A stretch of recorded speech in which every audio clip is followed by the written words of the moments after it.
حضرت یونس علیہ السلام کی دوستی ہوگی حضرت جبریل امین سے، تو جناب جبریل ملنے آئے۔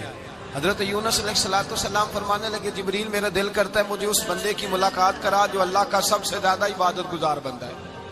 حضرت جبریل امین لے گئے دور دور فلسطین کے علاقے میں، اور لے جا کر ایک بندے سے ملاقات کرائی جس کی دونوں آنکھیں بھی کوئی نہیں تھی، دونوں بازو بھی کوئی نہیں تھی، دونوں پیر بھی کوئی نہیں تھی، اور اس بندے کی زبان پر لفظ بڑا کیا جاری تھے، یا اللہ تیرا شکر ہے، یا اللہ تیرا، بول کے کہیے یا اللہ تیرا، اے اللہ تیرا شکر ہے، شکر شکر کر رہا تھا۔ حضرت جناب سیدنا یونس علیہ السلام کہنے لگے میں نے تجھے عبادت گزار کو ملانے کو کہا تھا، تو کہاں لے آیا؟ حضرت جبریل کہنے لگے یا یونس یہ ہر چیز جانے کے باوجود اپنے رب کی رضا پہ راضی ہے۔ اس وقت دنیا میں نبیوں کے بعد جس سے اللہ سب سے زیادہ پیار کر رہا ہے وہ یہی بندہ ہے، یہ اپنے رب کی رضا پہ راضی ہے۔ اے تن میرا کنگی ہووے تے میں زلف سجن دی واواں، تے پوش میرے دی جتی بن جائے تے میں یار دی قدمی آواں، مارو مارو مینو مار مکاؤ کوئی عذر نہ پیش لے آواں، تے جے سونا ہی میرے دکھ وچ راضی، جے سونا ہی میرے دکھ وچ راضی، جے سونا ہی میرے دکھ وچ راضی تے میں سکھ نو چلے ڈاواں، مانا کہ جب اس حال میں راضی ہے تو بس ٹھیک ہو گیا، ٹھیک ہو گیا۔ وصل اچھا ہے نہ فراق اچھا ہے، بس جس حال میں محبوب رکھے وہی حال اچھا ہے، بس جس حال میں انہوں نے رکھا بات ٹھیک ہو گئی۔ اس میں اب انسان شکوہ کرتے پھرے کہ یہ کس طرح ہے وہ کس طرح، اپنے آپ کو مطمئن رکھا ہے۔ مشکل کے بعد جو آسانی حضرت لقمان حکیم، ان کے نام پر قرآن مجید کی پوری سورت ہے۔ حضرت لقمان حکیم علیہ رحمہ آپ اپنے بیٹے کو نصیحت کر رہے تھے، کہنے لگے بیٹا کو مشکل آئے تو گھبرانا نہیں، کوئی مشکل آئے تو کرے بیٹوں کو سمجھ آ جائے کہ مشکل آئے تو، سمجھ آ رہی ہے بات کی، مشکل آئے تو، اور کیا خوبصورت جملے، بیٹے کو بٹھا کے کہتے ہیں بیٹا چھوٹی مشکل آئے گی تو اللہ بڑی مشکلات آسان کر دے گا، سمجھو چھوٹی مشکلات آئیں تو اللہ نے بڑی مشکلیں اس نے آسان کر دی۔ اور آپ کو بتاؤں اصل انسان ہوتا ہی وہ ہے جو مشکلوں میں جینے کا ڈھب سیکھ جاتا ہے، وہ بن جاتا ہے جو کرب کے حالات میں جینے کا سلیقہ سیکھ جائے۔ اپنے بچوں کو یہ سمجھانا، حضرت لقمان بیٹے مشکل آئے تو گھبرانا نہیں، بڑی کو ٹال دیتی ہے، وہ نیکی کا اور آسانی کا پیش خیمہ ہوتی ہے، اللہ اس کے بعد آسانی سمجھا رہے ہیں۔ کچھ دنوں کے بعد کہنے لگے آؤ فلاں اللہ کے نبی کی ملاقات کو چلیں، فلاں نبی علیہ السلام سے ملنے چلتے ہیں۔ اس زمانے میں جو نبی تھے ان سے ملنے چلے گئے، بیٹے کو بات یاد تھی، گھوڑے پہ بیٹھے، امام ابن جوزی نے اس کو لکھا ہے، گھوڑے پہ بیٹھے تھے دونوں کے پاس گھوڑے تھے۔ اب رستہ بہت زیادہ تھا، کھانا ساتھ لے لیا، پانی ساتھ لے لیا، رستہ لمبا تھا، صحرا کا علاقہ تھا۔ جب جانے لگے تو اتنی سخت گرمی ہوئی کہ گھوڑے بھی بے ہوش ہونے لگے، اچانک ایسی گرم لو چلی کہ گھوڑے بھی۔ اب دونوں باپ بیٹا جو تھے وہ بڑی جوش میں تھے کہ جانا ہی جانا ہے، گھوڑے سے اتر کر کے پیدل چلنے لگے۔ اب پیدل چلتے چلتے ذرا آگے گئے تو اب گرمی میں جتنا بندہ پیدل چلتا ہے اتنا پیاس بھی زیادہ لگتی ہے، تو پانی پیتے رہے، کھانا کھاتے رہے، کھانا پانی بھی ختم ہو گیا۔ تھوڑا آگے چلے نا، اس قدر تکلیف بڑی کہ حضرت جناب لقمان کے بیٹے کے پیر کے اندر ایک ہڈی پیوست ہو گئی، اتنی بڑی ہڈی تھی وہ اندر ہی چلی گئی، پیر خون کے فوارے گرنے لگے، بیٹا بے ہوش ہو گیا۔ حضرت لقمان اس کے سرانے بیٹھے تو بیٹا تھا نا، آنکھوں میں آنسو آ گئے۔ بیٹے نے آنکھ کھولی تو کہنے لگا ابا جی آپ تو صبر کرنے والے ہیں، آپ رو رہے ہیں۔ فرمایا بیٹے میں کیا کروں، میرے سینے میں جو دل ہے وہ ایک باپ کا دل ہے، تو باپ جو ہوا تیرا، تیری دکھ پر رونا آیا۔ بڑی مشکل سے دانت کے ساتھ ہڈی نکالی، ہڈی نکلی تو خون بھی چلا۔ صاحب زیادہ کہنے لگا حضور آپ نے تو کہا تھا ہر مشکل کے بعد آسانی ہوتی ہے، اور چھوٹی مشکل دیکھ کے اللہ بڑی سے بچا لیتا ہے، تو ہم تو اچھے کام چلے تھے، مشکل پہ مشکل، مشکل پہ مشکل، یہ کیا ہے؟ حضرت لقمان کہنے لگے بیٹا نہ تو رب کی حکمتوں کو جانتا ہے، نہ پوری طرح میں جانتا ہوں، لیکن جو میں نے کہا تھا وہ بات سچی ہے۔ فَإِنَّ مَعَ الْعُسْرِ يُسْرًا إِنَّ مَعَ الْعُسْرِ يُسْرًا، اللہ ہر مشکل کے بعد آسانی عطا فرمائے گا، اور فرمایا میرا ایمان ہے کہ ضرور عطا فرمائے گا۔ یہ بات کہہ رہے تھے کہ سامنے سے دھواں اٹھا، اتنا سخت دھواں اٹھا کہ آپ نے سوچا شاید وہاں بادیا وہاں جاتے ہیں۔ وہاں چلنے لگے تو پیچھے سے کسی نے آواز دی ٹھہر جاؤ، رکو، وہیں رک گئے۔